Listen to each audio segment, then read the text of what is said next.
जिया मैं मौत बिहारी, अंबर चौंका धरती पुकारी, अंबर चौंका। परमेश्वर का धन्यवाद करते हैं आज के सुंदर समय के लिए कि जिसने हमें फिर एक बार समय दिया कि हम आपके साथ मिलें।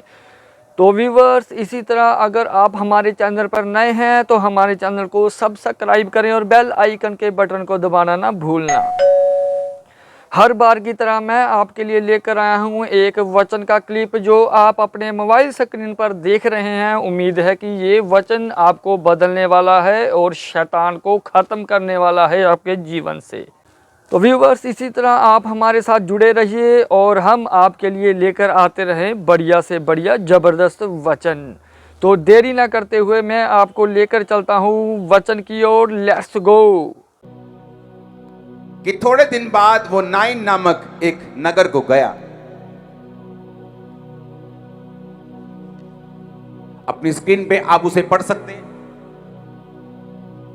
उसके चेले और बड़ी भीड़ उसके साथ जा रही थी।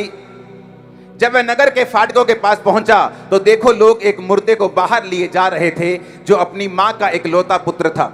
वह विधवा थी और नगर के बहुत से लोग उसके साथ थे। उसे देखकर प्रभु को तरस आया और उससे कहा, मत रो। तब उसने पास जाकर अर्थी को छुआ और उठाने वाले ठहर गए। तब उसने कहा, हे जवान, मैं तुझसे कहता हूं, उठ। तब वह मुर्दा उठ बैठा और बोलने लगा और उसने उसे उसकी मां को सौंप दिया। सब बोलो आमीन। वचन इसलिए लिखा जाता है और लिखा गया है कि आप इस बात को और परमेश्वर के हार्ट को समझ सकें कि परमेश्वर के दिल में क्या है, उसके काम करने का तरीका क्या है। जब वो एक बीमार को देखता है तो क्या सोचता है, जब वो एक रोते हुए व्यक्ति को, एक दुखी व्यक्ति को देखता है तो वो क्या सोचता है। मैं आपको ये बात बता चुका हूं कि आप में से कोई भी जन ऐसा नहीं है, चाहे वो गरीब से गरीब क्यों ना हो, अमीर से अमीर क्यों ना हो, बुरे से बुरा क्यों ना हो, जो ये कहे अपनी पत्नी को, आओ भाग्यवान, 2 बच्चों को जन्म देते हैं और फिर वो खूब सा हम चाहते हैं कि संघर्ष करें। जब वो पैदा हो उसके बाद अपनी जिंदगी में बहुत बीमार रहें, बहुत संघर्ष करें, because life is a struggle. आप ऐसा नहीं कहते। आप अपने बच्चों को, चाहे आप कैसे भी हैं, आप उन्हें बेस्ट एजुकेशन देना चाहते हैं, आप उन्हें बेस्ट लाइफ देना चाहते हैं, आप चाहते हैं वो हेल्दी रहें। उसी तरह परमेश्वर भी ये नहीं चाहता कि कोई भी इंसान रोए। परमेश्वर नहीं चाहता आप बीमार रहें। अगर वो चाहता तो बाइबल कहती है वो 39 कोड़े ना खाता जो उसने खाए। आज उन कोड़ों के कारण उन बीमारियों का इलाज होता है जिनका इलाज मेडिकल साइंस नहीं कर सकती। मेडिकल साइंस भी परमेश्वर ने बनाई है। आज दुनिया के बड़े से बड़े डॉक्टर, जो कैंसर डॉक्टर जो हैं, बड़े से बड़े जो दवाइयों की खोज कर रहे हैं, वो सारे स्पिरिट फील्ड क्रिश्चियन हैं, आत्मा से भरे हुए क्रिश्चियन लोग हैं।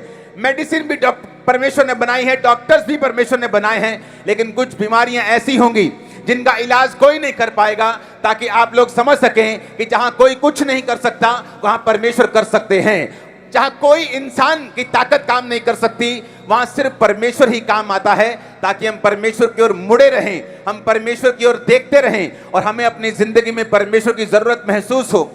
आप नहीं चाहते आपका बच्चा संघर्ष करे, आप नहीं चाहते आपका बेटा जो है वो स्ट्रगल करे, आप नहीं चाहते आपकी बेटी जो है बीमार रहे। उसी तरह परमेश्वर भी नहीं चाहता कि आप बीमार रहें, आप संघर्ष करें, आप दुखी रहें, आप शर्मिंदा रहें। वो भी ये नहीं चाहता। बाइबल कहती है तुम बुरे होकर अपने बच्चों को अच्छी वस्तुएं देना जानते हो, तो तुम्हारा स्वर्गीय पिता अपने मांगने वालों को अच्छी वस्तुएं क्यों नहीं देगा। लेकिन कहां कमी कहां। Praise the Lord, thank you Jesus. तो व्यूवर्स, इसी तरह उम्मीद है कि आप वचन का आनंद ले रहे होंगे। आपके जो मन में है वो सब वचन क्लियर करने वाला है आज। तो इसी तरह वचन में बने रहिए और टिके रहिए। चलते हैं वचन की ओर। Let's go. अगर परमेश्वर नहीं चाहता, मैं भी नहीं चाहता, तो आप पूछेंगे मैं बीमार क्यों हूं, मैं गरीब क्यों हूं, फिर मैं मुश्किल में क्यों हूं, फिर मैं सेटिस्फाइड क्यों नहीं हूं। क्योंकि बाइबल कहती है परमेश्वर ने जब आदम को बनाया तो परमेश्वर ने कहा, आदम तेरे बनाने से पहले मैंने दुनिया की सारी चीजों को बना दिया। आदम एक वीवीआईपी था। आपके स्कूल के फंक्शंस में जब वीवीआईपी आते हैं, कोई एमएलए साहब, कोई एमपी साहब आते हैं, तो सारा प्रोग्राम जब हो जाता है तो एंड में आते हैं, 15 मिनट बोलते हैं और उसके बाद उनको जाना होता है, उन्हें काम बहुत होता है। उसी तरह से जब आदम को परमेश्वर ने बनाया तो चंद्रमा, सूर्य, तारे, जमीन, पशु, पक्षी, जंतु, पानी, नदियां, पहाड़, सब बन चुके थे और परमेश्वर ने सब कुछ बना के आदम को बोला, आदम बेटा ये सारा कुछ तेरे लिए बनाया गया है, इसे अपने वश में कर ले। और बाइबल कहती है रोज आदम के साथ परमेश्वर बात करने के लिए आते थे। रोज शाम के समय बाइबल कहती है वाटिका में आदम के साथ सहभागिता रखने के लिए आते थे। और यही मकसद के लिए आदम और हवा यानी आप बनाए गए थे कि आपका पहला मकसद परमेश्वर के साथ रोज बात करना हो, परमेश्वर के साथ सहभागिता रखना हो, परमेश्वर के साथ अपने संबंधों को कायम करना हो। लेकिन बाइबल कहती है इंसान पाप करके परमेश्वर से विमुख हो गया, परमेश्वर के साथ अपने नाते को तोड़ दिया। और फिर बाइबल कहती है सब तरह की बीमारियों ने जन्म लिया। पहले ये धरती ऊंट कटारे भी नहीं उगाती थी, कांटे भी नहीं उगाती थी, लेकिन बाइबल कहती है उसके बाद जब धरती भी श्रापित हुई, इंसान श्रापित हुआ, सांप श्रापित हुआ, शैतान श्रापित हुआ, औरत श्रापित हुई, तो सब कुछ गड़बड़ हो गई।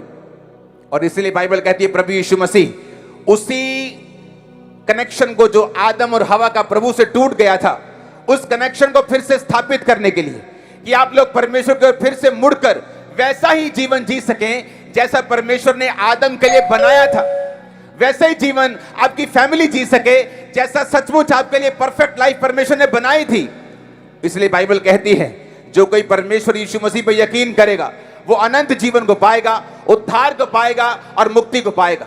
वो उद्धार सिर्फ आत्मा का उद्धार नहीं है, परमेश्वर आपकी आत्मा को बचाना चाहता है, कोई शक नहीं, वो आपको अनंत जीवन देना चाहता है। लेकिन बाइबल कहती है उद्धार का मतलब सिर्फ आत्मिक मुक्ति नहीं है, उद्धार का मतलब आपकी शारीरिक मुक्ति भी है, बीमारियों से मुक्ति भी है, कर्जे से मुक्ति भी है, कैंसर से मुक्ति भी है, डिप्रेशन से मुक्ति भी है। सब तरह की मुक्ति उस उद्धार में आती है। जब परमेश्वर अपने बच्चों को चाहता है कि वो टेस्ट करें, वो देखें प्रभु यीशु मसीह में आके कि कौन सी व्यवस्था, कौन सा इंतजाम उनके लिए किया गया है।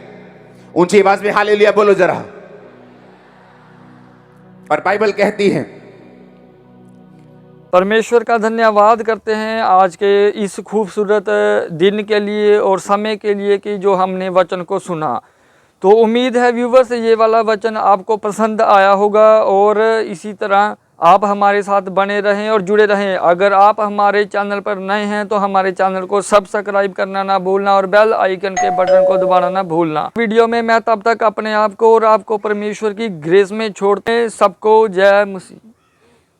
मैंने ताज है बहना कांटों का, मैंने घोड़ों की खाई मार भी, मैंने घोड़ों की खाई